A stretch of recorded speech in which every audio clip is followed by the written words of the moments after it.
concorda comigo? Pessoal, na quinta-feira da semana retrasada, não dessa semana que passou, aqui mesmo eu falei para vocês de que na próxima semana, que foi a semana que passou, eu ia passar o vídeo, né? Então eu dei a minha palavra. Só que infelizmente na semana passada houve aí um contratempo. Não deu para a gente rodar esse vídeo. Só que hoje, né, a gente vai passar aqui um vídeo muito interessante, pelo menos eu achei muito interessante, né? Pessoal, o que eu fiz? Eu peguei 4 vídeos. Cada um desses vídeos, ele tinha mais ou menos meia hora, 40 minutos de duração. Aí eu peguei as partes mais interessantes, cortei cada pedaço dos 4 vídeos. Aí eu coloquei esses 4 vídeos dentro de um único vídeo. Aí ficou aí mais ou menos com um tempo de 18, no máximo 20 minutos. Aí vocês estão curiosos, né? Perguntando, mas o que é esse vídeo? O que a gente vai assistir? Pessoal, todo mundo aqui ficou sabendo dessa última tragédia que nós tivemos no Brasil. Aquele incêndio lá na cidade de Santa Maria, no Rio Grande do Sul. Muitas pessoas morreram e muitas pessoas ainda elas estão à beira da morte. Por quê? Porque elas estão totalmente feridas. Então, lá nos hospitais da cidade de Santa Maria e das cidades vizinhas, tem mais de 100 pessoas beirando a morte, quase morrendo devido àquele grande incêndio. E hoje é considerado o segundo grande maior incêndio do Brasil. Ó, dormiu, hein? Bom, pessoal, então é o seguinte, antes de eu começar a mudar esse vídeo aqui, para que todos nós possamos assistir, eu vou fazer aqui um bate-papo rápido, tá? Isso aqui não é uma palestra, é um bate-papo. Cada um de vocês pode participar, pode dar alguma sugestão, alguma coisa de errado que eu falar e que vocês verem nesse vídeo. Por favor, fala, de repente a gente também pode estar enganado em alguma coisa que a gente fala. Então, o que eu tenho aqui para falar é um pouco de conhecimento que eu tenho. Esse pouco de conhecimento que eu tenho, na verdade, eu faço o máximo possível para transmitir a todos vocês. Então, pessoal, antes de a gente mudar esse vídeo aqui, que fala sobre incêndio, fala sobre fogo, para que a gente possa melhor entender aquilo que a gente vai assistir, vamos entender primeiro o que é um fogo. O que é um fogo?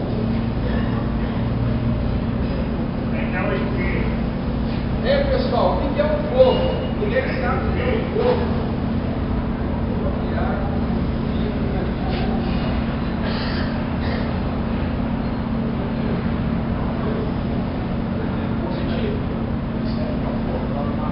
Bom, pessoal, olha, para que você tenha fogo, que nem o rapaz ali falou, para que você tenha a presença de fogo, você precisa de 3 elementos fundamentais.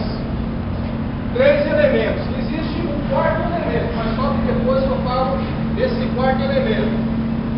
Para que você pegue o seu isqueiro aí e você coloque fogo aqui nesse papel, você precisa de 3 elementos. Primeiro, você precisa de combustível. Se você não tem combustível, você não terá fogo. O que é um combustível? Combustível é tudo aquilo que possa ser queimado. Pode ser um pedaço de papel, pode ser um plástico, pode ser um tecido, pode ser uma gasolina, um tiner. Isso daí é o primeiro elemento, combustível. Qual que é o segundo? Pessoal, oi?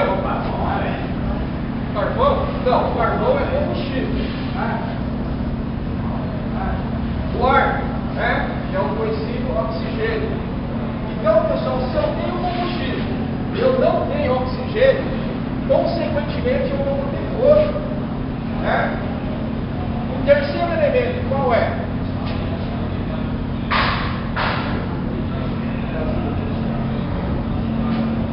Pessoal, é o calor. A gasolina, ela é combustível. Você precisa de calor. Você tem combustível, você tem oxigênio. Se você não tem o calor, você não vai ter fogo. Né? Então, para que você tenha a presença do fogo, você vai precisar de combustível, que é aquilo que possa ser queimado. O segundo, o calor. O terceiro, a presença de oxigênio. Com o passar dos tempos, os cientistas eles descobriram que existia um quarto elemento. Mas qual que era esse quarto elemento? A reação em cadeia. Né? Pessoal, o que é uma reação em cadeia? Esse pedaço de papel, ele está pegando a substância do fogo. Né? Beleza, vocês entenderam o que é o fogo. Contar um pouquinho na história, aos 2000 anos antes de Jesus Cristo. Pessoal, aos 2000 anos antes de Cristo, não existia fogo. Né? Os seres humanos da pré-história, eles necessitavam muito da presença do fogo, mas não tinha, eles não sabiam o que eles faziam para terem a presença do fogo. Só que os cientistas, os historiadores, os geólogos, de tanto estudo, eles concluíram de que para você gerar um fogo naquela época, existiam três possibilidades. A primeira possibilidade era de que, nos tempos de tempestade, caíam muitos raios, né? Aí você tinha ali muitas árvores. E quando esse raio caía sobre uma árvore, essa árvore se incendiava. Então, ali você teria a presença de fogo. Né? Segundo, o surgimento de fogo naquela época era de que esse pessoal que necessitava muito da presença de fogo, o que eles faziam? Eles pegavam duas pedras. Muitos aqui conhecem essa história. Dois pedaços de pedra e começavam a fazer esse movimento aqui, né? Batendo uma pedra na outra. Só que embaixo eles faziam esse movimento. Então, embaixo eles colocavam palha seca ou serragem de madeira. E quando aquelas fagulhas caíam sobre aquela palha seca, surgia um fogo. Né? Isso daí é a chamada teoria da pedra lascada. Pessoal, qual que é a terceira? Olha só que interessante. Os seres humanos daquela época, o que eles faziam? O camarada ia lá na natureza, pegava um pedaço de madeira e fazia tipo uma tábua. Essa tábua tinha uns 40 centímetros de comprimento, eu acho que uns 3 de altura.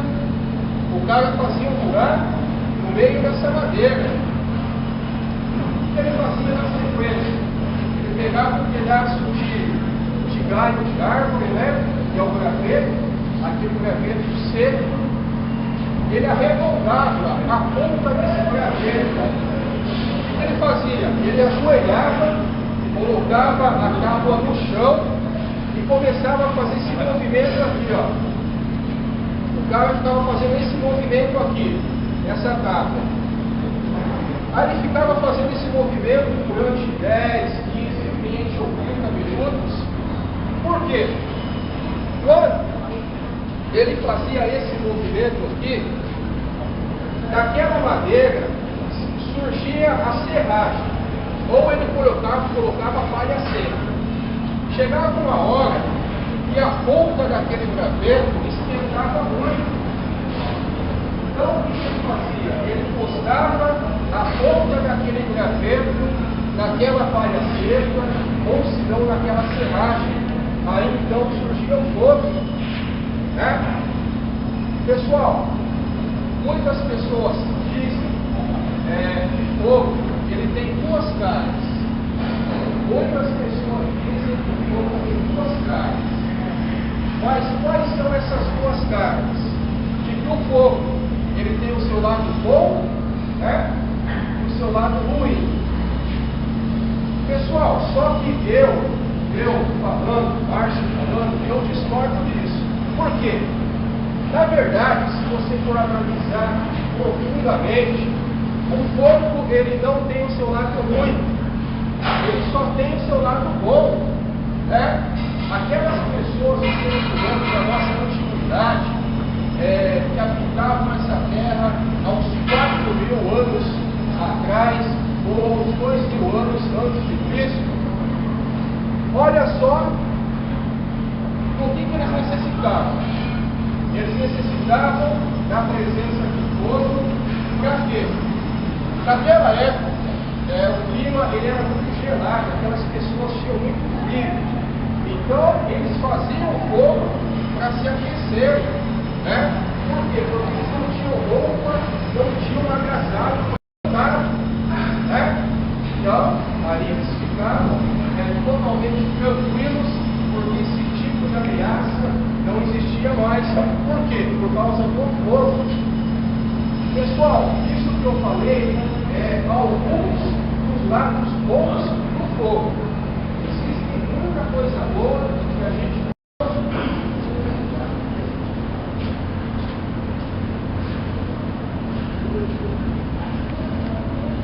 aí depois que a gente assistir o vídeo, a gente faz um bate-papo. Se alguém tiver alguma dúvida, pode perguntar, tá?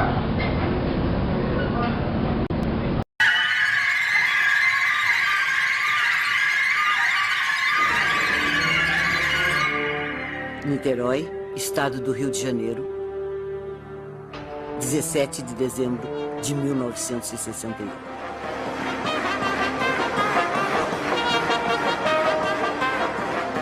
Numa tarde especialmente quente, 3.000 pessoas lotam a matinê do Gran Circus norte-americano.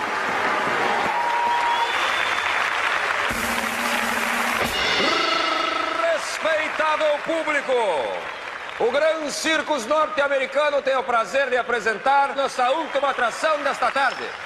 Com vocês, os inigualáveis, os inimitáveis, os internacionais astros do trapézio, The Flyer Santiago!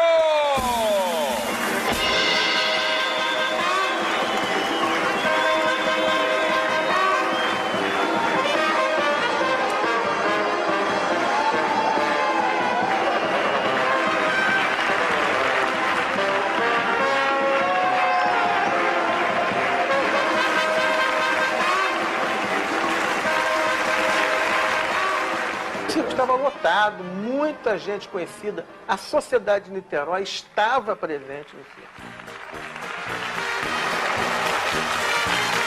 Na arquibancada está Adilson Marcelino Alves, conhecido como Dequinha. Tá na hora. Vamos, ô Dequinha. Tá cheio de gente aqui. Alguém pode acabar morrendo.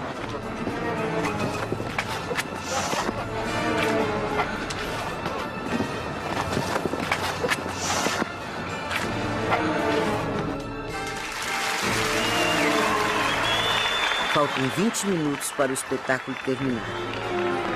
É quando a trapezista percebe algo estranho.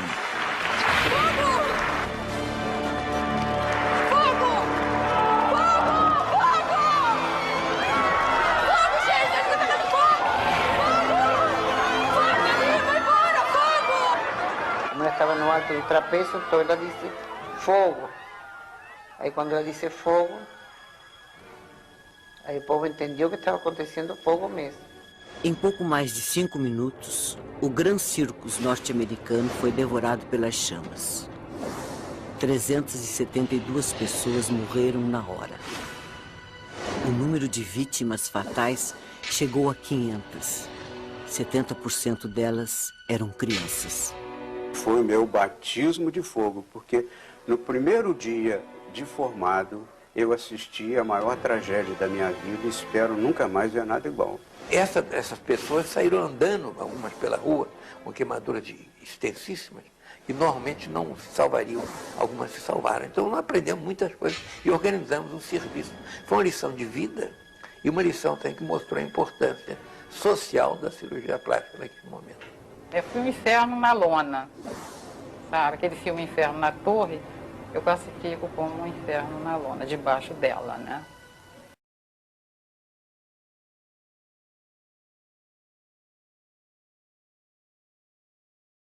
Pânico, Maria. Pânico na madrugada. Gritos e sirenes. São os primeiros sinais de tragédia. A rua em frente à boate de Santa Maria é cercada por ambulâncias, carros da polícia e dos bombeiros. São dezenas de vítimas no meio do asfalto, desmaiadas. Quem conseguiu escapar tenta ajudar de alguma maneira. Jovens tiram as camisetas para abanar as vítimas, mas elas não dão sinal de vida. Essa mulher tenta fazer uma massagem cardíaca num amigo. O desespero toma conta de todos. Os bombeiros iniciam um combate às chamas. Sobreviventes, voluntários, policiais, todos lutam para salvar os feridos. Vítimas são arrastadas pela rua no meio do caos. Neste outro vídeo, as equipes de resgate socorrem os jovens que conseguiram sair da boate. A todo momento, ambulâncias levam as vítimas para os hospitais. Essas cenas foram feitas por um telefone celular logo após o início do incêndio. O rapaz que filma fala do pavor que viu na porta da boate. Olha só. Que loucura, meu! Algumas pessoas saem da casa de shows carregadas pelos amigos. Muitos se abraçam, mesmo assustados, não conseguem sair do local. Estão em choque pela tragédia. As fotos mostram a fuga da boate. Esse homem carrega uma vítima no colo e dá para ver o sinal de fumaça na rua. 3 homens carregam outro corpo na entrada da boate. Esta outra foto foi feita antes do fogo começar. A boate estava cheia e ao fundo dá para ver que uma banda se apresentava. Era uma festa famosa na cidade que reuniu universitários. Testemunhos da região. Testemunhas dizem que o fogo começou por volta das 2h30 da madrugada deste domingo. A banda Gurizada Fandangueira tocava quando um dos músicos acendeu no palco um sinalizador, uma espécie de rojão. As faíscas teriam atingido a espuma que faz o isolamento acústico no teto do estabelecimento e a chama se espalhou rapidamente. O fogo e a fumaça provocaram pânico e, no desespero, muitas pessoas não conseguiram sair. Acabaram correndo para o banheiro. Esta foto mostra dezenas de corpos carbonizados no local. Por telefone, um bombeiro voluntário contou ao Domingo Espetacular as cenas de horror que viu ao entrar na boate. Mais ou menos um filme, esse filme a gente olha do Holocausto, que olha do morte dos judeus, assim, que fica aquelas pilhas de corpos um em cima do outro, mais ou menos isso aí. Te lembrou o Holocausto? Mais ou menos. É horrível mesmo. Sobreviventes relataram que as saídas da boate foram fechadas pelos seguranças para impedir que os jovens saíssem sem pagar. Na verdade, ela tinha duas ou três saídas da emergência ali, tá? Só que, pela informação que nós obtivemos quando chegamos lá, é que realmente os seguranças não deixavam sair. O governador do Rio Grande do Sul, Tarso Genro, decretou um luto oficial de 7 dias e seguiu para a cidade, que fica a 320 quilômetros da capital. Esta notícia terrível de uma tragédia na cidade de Santa Maria, que enluta o Rio Grande, enluta o Brasil, enluta a cidade, e seguiu para a cidade logo cedo.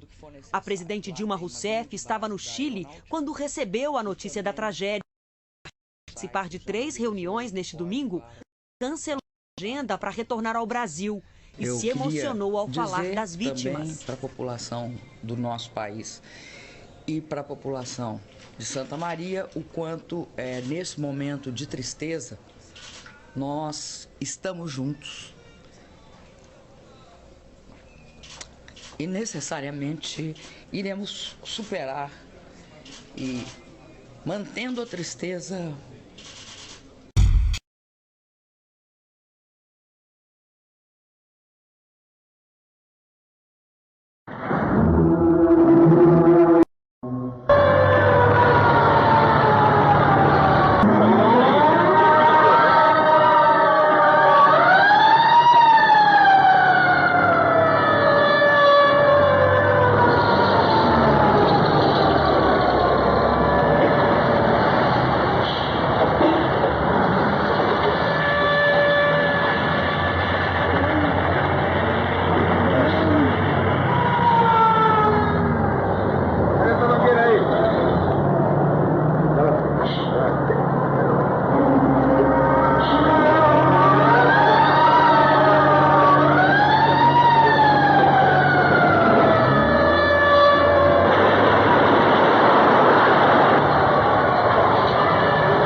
Neste instante, os bombeiros iniciam o resgate de algumas vítimas, porém, até onde a escada Magiro...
Calma, Deus, vocês chegaram. Ela tinha que jogar.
mais algumas vítimas.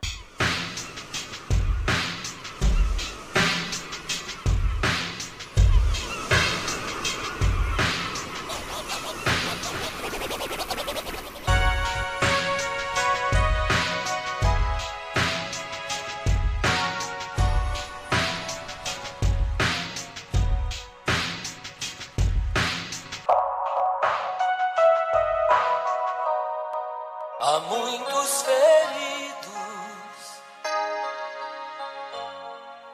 choram de angústia e de dor, clamam por proteção e por paz.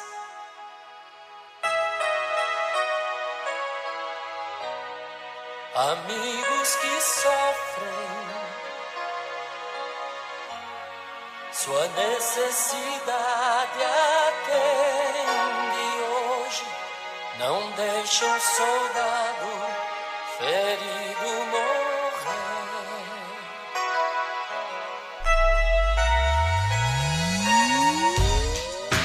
Pegado balsamo e a ferida sarará. Protege-o com teu manto de amor.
1974, quem aqui conhece a Avenida São João? No centro de São Paulo. O senhor conhece, né? Pessoal, nesse dia, 8h45 da manhã, edifício Joel, lá perto da Nova Estúdio. Você tinha ali o edifício Joel. Pessoal, esse edifício, se eu não me engano, ele tinha 25 andares. O edifício Joelma, ele tinha 25 andares. Dizem, não sei, o que eu falo é segundo estudos, de que no 12º andar teve lá o curto-circuito do ar-condicionado. Né? Aí teve um curto-circuito do ar-condicionado e devido à quantidade de materiais combustíveis que vinham ali, pegou fogo, esse fogo se alastrou rapidamente. Né? Naquele prédio, Joel, tinham 756 pessoas. O resultado daquele incêndio, 189 pessoas morreram. 189 pessoas morreram no edifício Joel. 345 pessoas ficaram gravemente feridas. Vocês viram aqui, né? Pessoal, só que o edifício Joel, ele é um caso meio que à parte. Por quê? Porque existem várias histórias que estão ligadas ao acontecimento do incêndio do Joel. São várias. Eu rapidamente vou falar para vocês aqui apenas uma. Pessoal, antes de construir o edifício Joel, vocês sabem dessa história aí. Tinha ali uma casa. Tinha uma casa ali aonde era o edifício Joel. Depois reconstruíram aquele edifício. Só que naquele local tinha uma casa muito grande. Naquela casa tinha uma família. Essa família era composta por uma senhora, 2 mulheres e um cara. Esse cara, ele era professor de química, eu só não me lembro o nome dele. O que esse cara fez? Ele matou a sua própria mãe e matou também as suas 2 irmãs. Ou seja, ele matou a família toda. Né? Pessoal, mas aí vocês perguntam, mas qual que foi o motivo? Olha só. Existiam 2 hipóteses. Né? Só que tem que ser 2 motivos. A primeira hipótese era de que esse professor de química, ele tinha arranjado uma namorada, né? Uma namorada muito bonita. Mas no belo dia, ele levou essa sua namorada lá na casa dele para apresentá-la à sua família. Só que eu não sei por qual motivo a família dele não gostou daquela moça. Aí dizem que por esse motivo ele matou a sua família. A segunda hipótese era de que a sua mãe e as suas 2 irmãs, elas tinham graves problemas de saúde, viviam doentes. Então, ele deixava de viver a vida dele para cuidar das suas 2 irmãs e também da sua mãe. Ou seja, o camarada, ele não estava vivendo. Todo o tempo que ele tinha, ele se dedicava à sua mãe e às suas 2 irmãs. Chegou um momento que ele faltava se motivo. Né? Aí dizem que por esse motivo ele matou a mãe dele e as suas 2 irmãs. Olha só o que ele fez. Ele contratou o cara. O que esse cara fez? Foi lá na casa dele, lá no quintal da casa dele, abriu um poço. Aí ele jogou aquele poço na mãe daquele professor e também as 2 irmãs. 3 mortes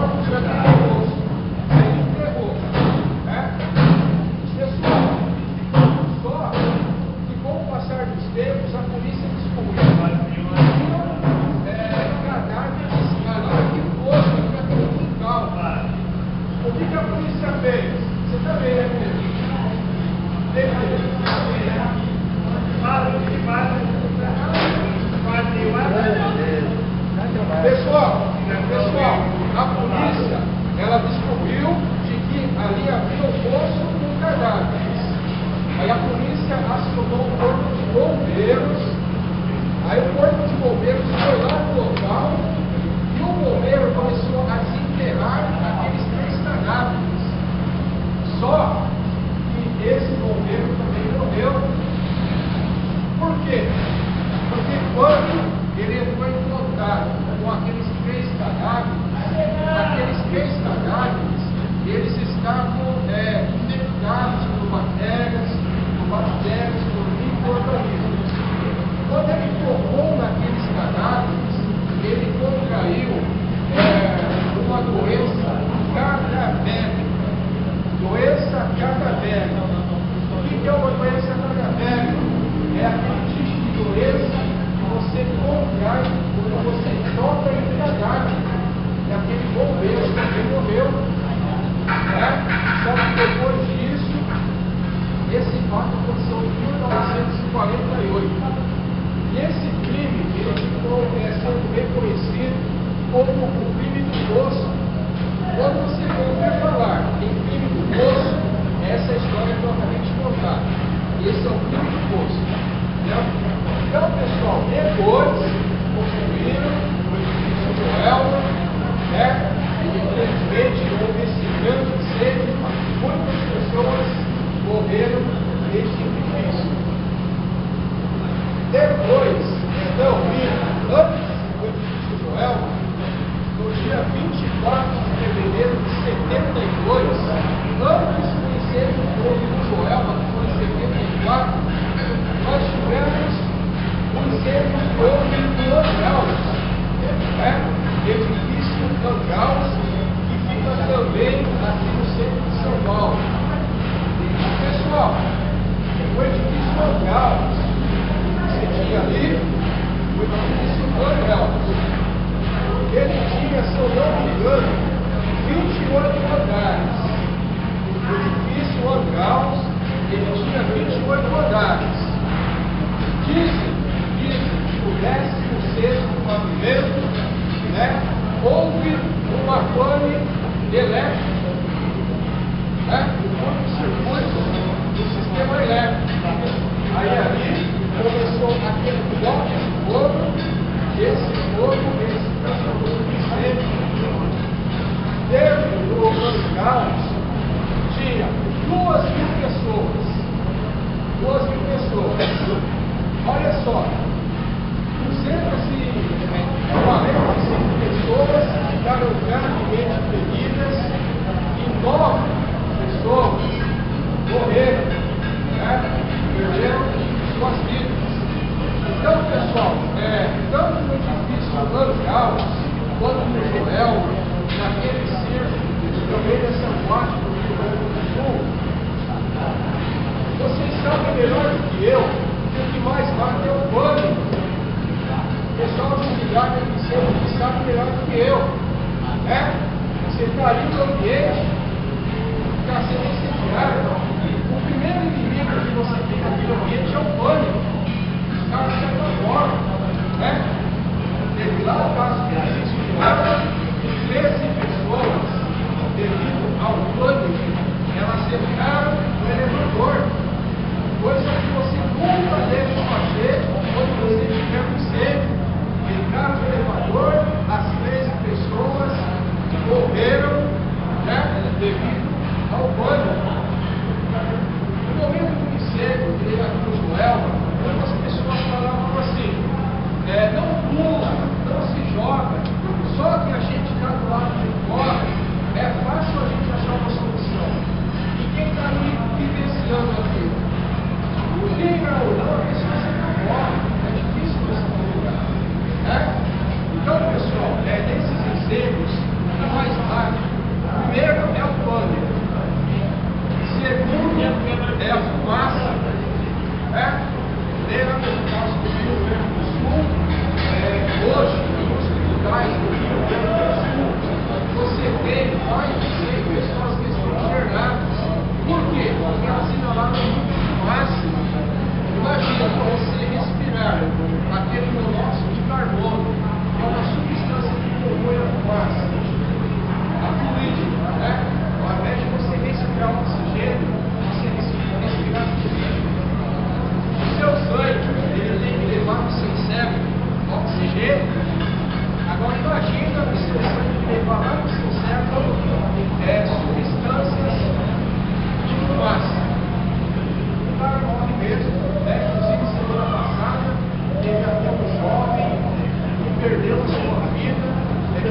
internado na UTI, então, pessoal, a primeira coisa é o código, depois vem a fumaça. O terceiro, nós temos o calor, o calor insuportável. Que nem, por exemplo, esse incêndio que teve no local, também no Joel, a temperatura desse incêndio chegou a 105 graus, chegou a derreter lá no incêndio. Imagina você que é carne, que está exposto a 700 graus. Não? Não tem como dar entendeu? Então, pessoal, são esses os três grandes causadores, o massa, o calor e principalmente o pano. Pessoal, alguém tem alguma dúvida? Não? Nenhuma? Então, boa tarde, bom trabalho.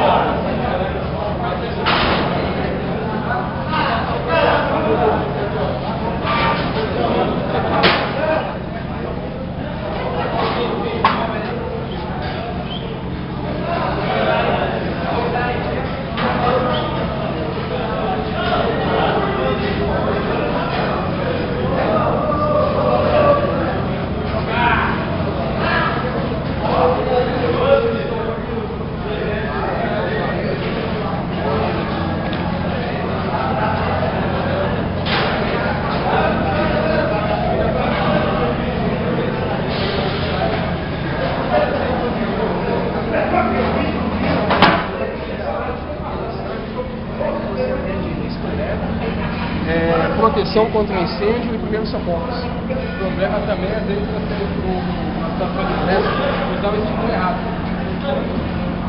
Imagina se você traz isso e mostrar como que usa. A gente não é bom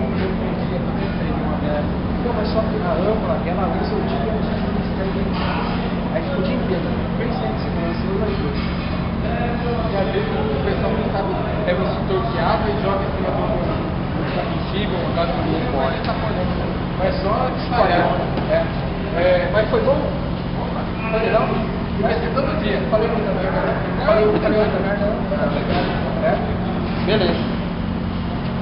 Gravou certinho? Gravou. Aí você é o cara. Obrigado, filho. Obrigadão, tá? Que ele fica... Poxa, vamos gravar você também, pô. E aí, Rinaldo, beleza, Rinaldo? Beleza, cara. E aí, como que foi a palestra aí?